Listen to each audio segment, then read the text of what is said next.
Hello दोस्तों, कैसे हो आप लोग। आज तुम्हारा बड्डी तुम्हारा दोस्त लेकर आ चुका है संधि और समास का पूरा कॉन्सेप्ट। आज संधि और समास का पूरा कॉन्सेप्ट क्लियर हो जाएगा आपको। और कोई सा भी वीडियो देखने की ज़रूरत नहीं पड़ेगी। तो चलिए गाइस, वीडियो को स्टार्ट करते हैं। सबसे पहले हम लोग देख लेते हैं संधि। संधि होता क्या है, तो परिभाषा देखते हैं। जब दो शब्द पास पास आने पर उनके मेल से उच्चारण में जो परिवर्तन होता है उसे संधि कहते हैं। संधि से शब्दों का उच्चारण सरल और सुगम हो जाता है। ठीक है। जैसे जब दो शब्द पास पास आते हैं और जब मेल होता है, लोग जुड़ते हैं, तो उनके जुड़ने से जो उच्चारण, जो प्रोनाउंसिएशन में जो चेंजेस आता है उसे क्या बोलते हैं, संधि बोलते हैं। संधि से ऑब्वियस सी बात है, जुड़ेगा तो संधि से उसके उच्चारण सरल हो जाएगा और सुगम हो जाएगा। चलो तो एग्जाम्पल देख लेते हैं आगे। ये देखो, राम धन इंद्र क्या बन रहा है, रामेंद्र बन रहा है। देवधन आलय क्या बन रहा है, देवालय बन रहा है। सुधन अचार क्या बन रहा है, सुअचार बन रहा है। ठीक है। अब देखो, इसके संधि के भेद देख लो। संधि के भेद कितने प्रकार के होते हैं, 3 प्रकार के होते हैं। पहला होता है स्वर संधि, दूसरा होता है व्यंजन संधि, तीसरा होता है विसर्ग संधि। देखो, जब दो स्वरों के मेल से जो परिवर्तन होता है उसे क्या बोला जाता है, स्वर संधि बोला जाता है। ठीक है। स्वर आपको पता है कितने प्रकार के होते हैं हिंदी वर्णमाला में। स्वर अ से अह तक, जितना भी अ से आह तक क्या होता है, स्वर होता है। ठीक है। अ से आह तक स्वर होता है। इसमें क्या होता है, देखो यहाँ पर राजा, राजा लास्ट में क्या है, अ है और ये ई है। अ और ई मिल के क्या बन रहा है, ए बना रहा है। इसी कारण से ये राजेंद्र बन रहा है। ठीक है। तो इसमें स्वरों के मेल से जो उच्चारण में परिवर्तन हो रहा है, जो चेंजेस आ रहा है, ठीक है, उसे क्या बोलते हैं, स्वर संधि। अब देखो व्यंजन संधि। दो व्यंजनों के मेल से जो परिवर्तन होता है उसे व्यंजन संधि बोलते हैं। अब देखो, व्यंजन क्या है, क से ज्ञ तक क्या होता है, व्यंजन होता है। तो इसमें क्या है, त और ये त दोनों क्या है, व्यंजन है। तो इसमें व्यंजन के मिलने से जो चेंजेस आ रहा है, जो परिवर्तन हो रहा है, उसे ही अपन क्या बोलेंगे, व्यंजन संधि बोलेंगे। तो ये त तत् धन त्वम मिल के क्या बनाएगा, तत्वम। ये थोड़ा गलत लिखा है ना, तत्वम आएगा यहाँ पर। अब देखो, अब विसर्ग संधि देख लेते हैं। हाँ, एक ठोक और समझ लो, व्यंजन संधि को पहचानना है आपको, तो उसमें अधिकतर आपको ये हलंत लगा दिखाई देगा। ये अगर आपको अगर किसी भी एग्ज़ाम में दिख रहा है, आपको व्यंजन संधि पहचानना है, तो ऐसे हलंत को देखना है आपको। हलंत अगर लगा है तो वो डेफ़िनेटली 100% वो व्यंजन संधि होगा। ठीक है। अब आगे देखते हैं विसर्ग संधि। जब विसर्ग का मेल किसी स्वर या व्यंजन से होता है तो उसे क्या बोलते हैं, विसर्ग संधि बोलते हैं। देखो, जैसे कि ये ऐसे हलंत, ये हलंत बोल रहा हूँ, सॉरी, ये विसर्ग, ये वाला अगर मात्रा है, ठीक है, जैसे कि मैं त बना रहा हूँ, इसमें ये देखो, ये मात्रा है, इसे विसर्ग बोलते हैं। अगर ऐसा, अगर आपको ये दिख रहा है, ये अगर मात्रा दिख रहा है, ये विसर्ग जो दिख रहा है, अगर ये दिखेगा तो डेफिनेटली विसर्ग संधि होगा। आप एग्ज़ाम में कंफ्यूज मत होना। अगर ऐसा हलंत वाला दिख रहा है तो वो व्यंजन संधि होगा, और ये विसर्ग वाला दिख रहा है वो क्या होगा, विसर्ग संधि होगा। ठीक है।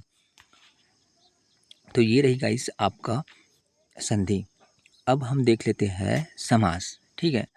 समास क्या होता है, जब दो या दो से अधिक शब्दों को मिलाकर उनके बीच के विभक्ति चिन्ह का, के, की, में से आदि हटा दिए जाए और एक नया संक्षिप्त शब्द बन जाता है तो उसे समास कहते हैं। मतलब किसी भी शब्द का शब्दों को मतलब संक्षिप्त में लिखना, वही क्या होता है, समास होता है। नॉर्मल भाषा में समझो आप, किसी भी शब्द को संक्षिप्त में लिखना, उस क्या बोलते हैं, उसको समास बोला जाता है।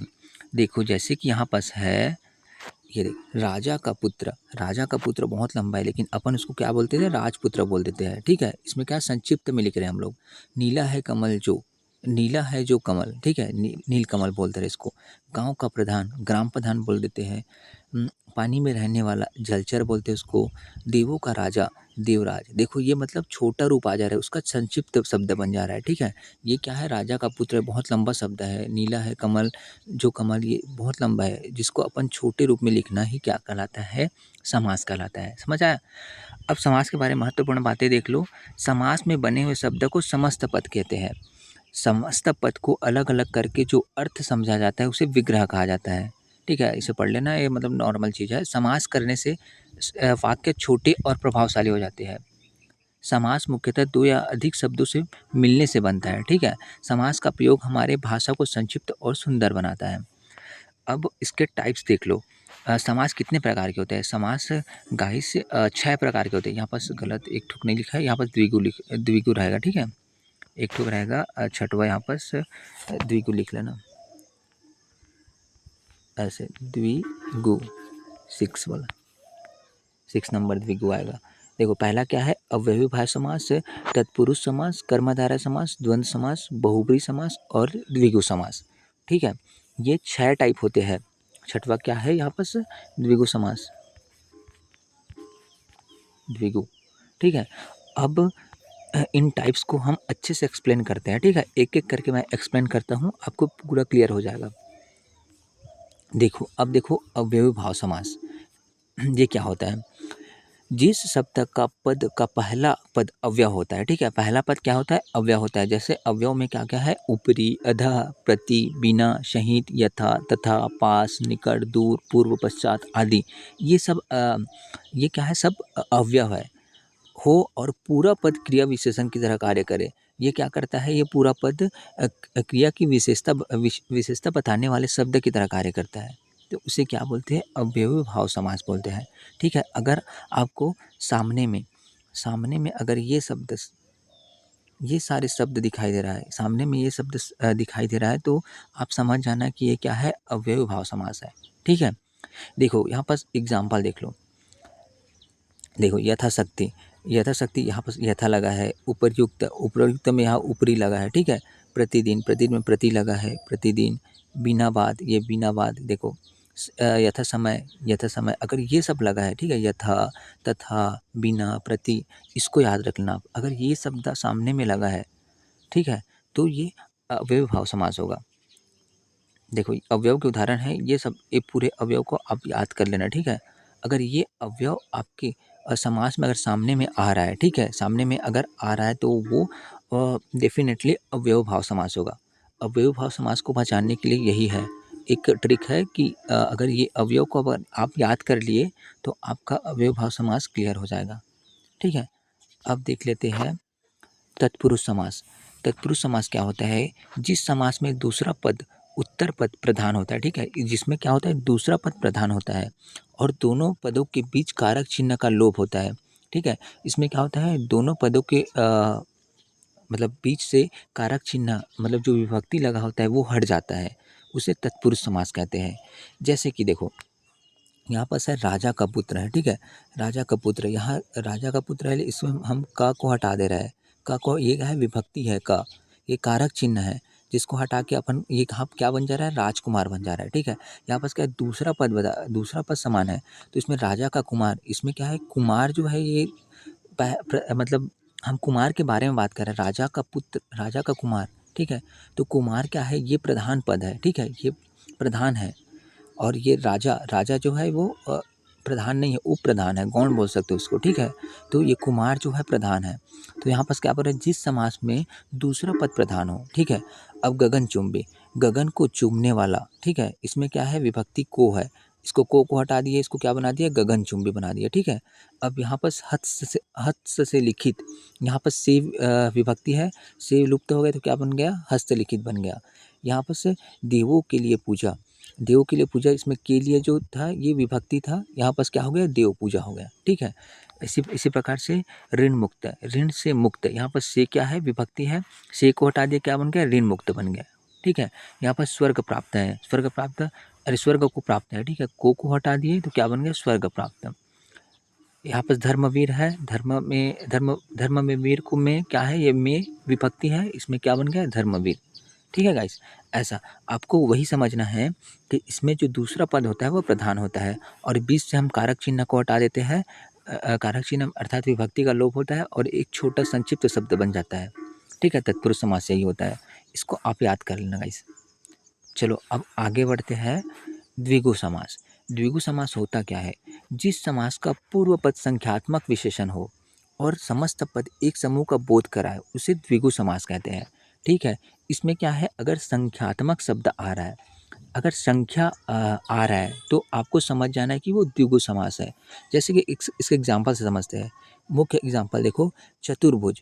चतुर्भुज मतलब चतुर में चतु आ रहा है, ठीक है, चतुर आ रहा है तो क्या है, ये 4 भुजाओं का समूह। तो यहाँ पर चतुर आ रहा है, 4 आ रहा है। यहाँ पर सप्ताह, सप्ताह में 7 दिनों का समूह, ठीक है। पंचवटी, पंच आ रहा है, 5 वटों का समूह। त्रिभुवन, ये त्रि आ रहा है, 3 आ रहा है तो 3 भुवनों का समूह। नवरत्न, 9 आ रहा है तो 9 रत्नों का समूह। चौराहा, 4 आ रहा है, 4 राहों का समूह, ठीक है। अगर आप में यहाँ अगर संख्यात्मक पद आ रहा है, संख्यावाचक अगर विशेषण आ रहा है, तो क्या हो रहा है, यहाँ पर द्विगु समास होता है, ठीक है। अगर संख्यात्मक शब्द आ गया तो आपको उसको द्विगु समास में लगा देना है। आपको कुछ सोचना नहीं है, आपको वो मतलब वो डेफिनेटली द्विगु समास है, ठीक है। अब देखो आगे बढ़ते हैं, ये समझ आ गया ना। अब आगे बढ़ते हैं, द्वंद्व समास।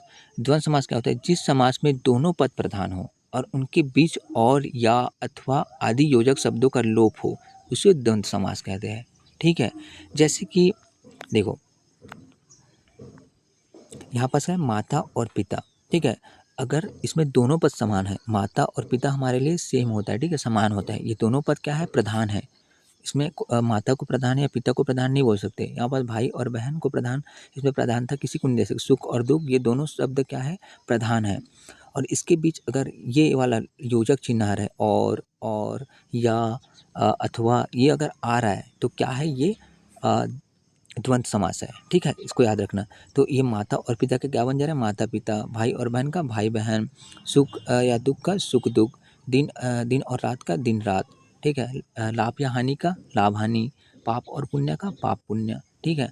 अगर जिस समास में दोनों पद प्रधान हो और बीच में योजक चिन्ह और या अथवा आए, तो आपको समझ जाना है कि वो द्वंद्व समास है, ठीक है। तो चलो गाइस, आपको समझ आया होगा। आगे बढ़ते हैं, अब देखते हैं कर्मधारय समास। कर्मधारय समास क्या होता है, जिस समास में पूर्व पद विशेषण और उत्तर पद विशेष्य हो, या दोनों पदों के बीच उपमेय उपमान का संबंध होता है, उसे कर्मधारय समास कहते हैं, ठीक है। समझो, जैसे कि यहाँ पर क्या बोला जा रहा है, पूर्व पद विशेषण और उत्तर पद विशेष्य, अर्थात पूर्व पद इस विशेष्य की विशेषता बताएगा, ठीक है। विशेषण क्या होता है, किसी भी चीज़ का विशेषता बताए उसे विशेषण बोलते हैं। और विशेष्य क्या है, जिसकी विशेषता बताई जा रही हो, ठीक है। तो इसमें क्या है, पूर्व पद क्या करेगा, इस विशेष्य की विशेषता बताएगा, ठीक है। अब देखो आगे बढ़ते हैं, देखो एग्जाम्पल समझते हैं। महादेव, महान है जो देव, ये देव क्या है, उत्तर पद है। और ये महान क्या है, महान ये पूर्व पद है। तो ये देखिए यहाँ पास क्या बन रहा है, महादेव। तो यहाँ पास क्या है, पूर्व पद विशेषता बता रहा है इस उत्तर पद की, अर्थात पीछे वाले पद की विशेषता सामने वाला पद बता रहा है, ठीक है। उसी प्रकार से कमल के नयन के समान, कमल नयन, ठीक है। अब देखो, पीत है जो अंबर, वस्त्र इसे पीताम्बर, ठीक है। तो क्या होगा, पूर्व पद विशेषता बताएगा और इस किसका बताएगा, उत्तर पद का विशेषता बताएगा, ठीक है। जहाँ उपमेय और उपमान, ठीक है, जहाँ उपमेय और उपमान का संबंध आता है उसे कर्मधारय समास कहते हैं। जैसे नीला, कहीं पर जैसे किसी की उपमा किसी दूसरे से किया जा रहा हो, ठीक है, किसी दूसरे चीज़ से किया जा रहा हो, वहाँ पर क्या आएगा आपका कर्मधारय समास आएगा,